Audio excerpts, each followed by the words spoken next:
కోసమైనా ధైర్యంగా ఉండాలి. ఇప్పుడు మీరు ధైర్యంగా ఉండాలి.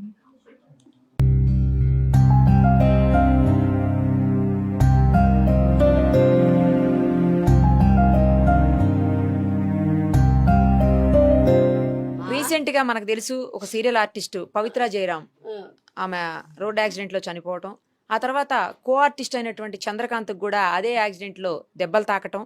అతను 2 రోజుల క్రితమే సుమన్ టీవీకి కూడా ఇంటర్వ్యూ ఇచ్చాడు. ఆ ఇంటర్వ్యూలో చాలా విషయాలు చెప్పారు కానీ బట్ ఎక్కడా కూడా తల్లిదండ్రుల గురించి కానీ భార్య గురించి కానీ ఆయనకు ఉన్నటువంటి పిల్లల గురించి కానీ అతను మాట్లాడలేదు. ఈ రోజు సడన్ గా సూసైడ్ చేసుకోవటం ఏంటి అనేది కూడా ఎవరికి అర్థం కాని విషయంగా ఉంది. పోలీసులు ఇప్పటికే ఇన్వెస్టిగేషన్ స్టార్ట్ చేశారు. ఆ సూసైడ్ చేసుకున్నది కూడా పవిత్ర ఇంట్లోనే సూసైడ్ చేసుకున్నాడు. ప్రస్తుతం మనమైతే అతని ఇంటి దగ్గర ఉన్నాము. వాళ్ళ అమ్మ, వాళ్ళ భార్య, వాళ్ళ నాన్నగారు అందరూ ఇక్కడే ఉన్నారు, వాళ్ళ పిల్లలు. ఒకసారి ఆ తల్లితో మాట్లాడదాము. వాళ్ళ ఆవేదన చూస్తుంటే గుండె తరుక్కుపోతోంది. అసలు గుండెలు అవిసేలా ఏడుస్తా ఉన్నారు తల్లి భార్య ఇద్దరు కూడాను. ఎవరు ఆపేటువంటి పరిస్థితి లేదు. ఎందుకు ఇలాంటి పరిస్థితి? అసలు గత కొన్నేళ్లుగా అతను భార్యతో కూడా ఉండట్లేదు అని చెప్తున్నారు. ఇక్కడికి వచ్చిన తర్వాత తెలిసింది నాకు. అసలు ఏం జరిగింది అడుగుదాము. అమ్మా, ఎందుకు ఇట్లాంటి పని చేశాడు చంద్రకాంత్? పవిత్ర చేసింది.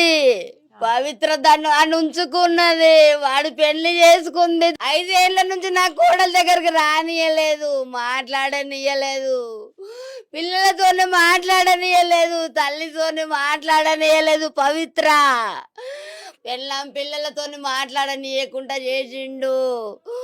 5 సంవత్సరాల నుంచి నా పిల్లలతోని కలవనీయలేదు. కొడుకు నాగం చేస్తున్నవే, పిల్లలు ఉన్నారే అంటే నా ఓడంటే నీ ఓడు ఎట్లయితాడే? నేను నలుగుట్ల తెచ్చిన నా కోడల్ని, నా పిల్లలు చిన్నోళ్ళు ఉన్నారే, నువ్వు ఎట్లా పెళ్లి చేసుకుంటావని అడిగినా నేను. అంటే నేను చేసుకున్నా పెళ్ళి అని వీడు చెప్పిండు, అది చెప్పింది. ఏ గుడిలోనో చేసుకున్నా అంటే మేము ఇంకోరు చేస్తున్నామని చెప్పినాము. వాడు ఏది పట్టించుకోకుండా దాన్నే పెళ్ళాం అన్నాడు. పెళ్ళామని పెళ్ళంతో మాట్లాడలేదు. నాకు అదే సర్వస్వం, అదే పెళ్ళాం అన్నది. అది ఏం పెట్టిందో తెలియదు నా కొడుకుని. ఈ రోజు కానీ మాట్లాడారా అమ్మ మీరు? మాట్లాడలే. ఆడ యాక్సిడెంట్ అయి వచ్చినాక కూడా మాట్లాడలేదు. దానికోసం నన్ను మాట్లాడలే నా కొడుకు. వచ్చిన తర్వాత కూడా మాట్లాడలేదు, చూడలేదు. చూస్తుంటే చూడనియలేడు, చూస్తుంటే ముట్టుకోనియలేడు, పట్టుకొని లేదా? ఓకే. పెళ్ళంతో మాట్లాడలేడు. మాట్లాడితే ఇప్పుడు మాట్లాడుతున్నావు, అది చచ్చిపోయినాక ఇప్పుడు అవసరమా అంటున్నాడు.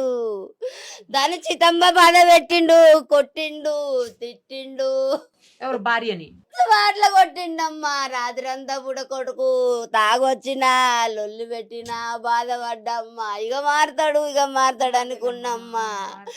నా పిల్లలకు నా కొడుకు ఉంటాడు అనుకున్నమ్మా నేను. నా పిల్లలకు కొడుకు లేకుండా